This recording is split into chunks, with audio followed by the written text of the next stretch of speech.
കിട്ടിയില്ലേലും ലക്ഷണമുള്ള ഒന്നിനെ ശീലിപ്പിച്ചെടുക്കാന്ന് പറയൂ എപ്പോഴും. പറ്റിയില്ലെന്നാ കരുതിയിരുന്നേ. നീ ആരാന്നറിയും വരെ. എന്നെ എന്തേലും ചെയ്യാന്നുണ്ടോ ഉള്ളില്? കാരണം ഉണ്ടാവുന്നവരെ ആവശ്യമില്ല. പട്ടികൾക്ക് ചേടത്തിയോടുള്ള അനുസരണ നമ്മളൊന്ന് കണ്ടതാണ്. കാവൽ നിന്നും പറഞ്ഞ് കുര്യച്ചൻ വിശ്വസിച്ച് നിർത്തിയ നായ്ക്കള് ആക്ച്വലി അയാളുടെ കൺട്രോളിലല്ലെങ്കിലോ? ഈ പറയുന്ന ഗുഹയിൽ നിന്ന് അയാൾ തിരിച്ച് പുറത്തിറങ്ങണോ വേണ്ടയും തീരുമാനിക്കേണ്ടത്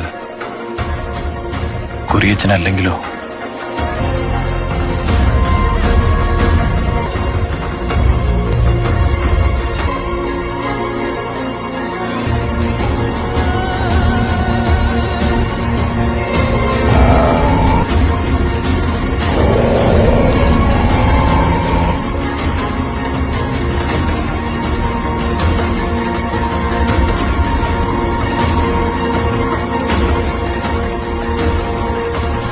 But sometimes protection and restriction, they both look the same.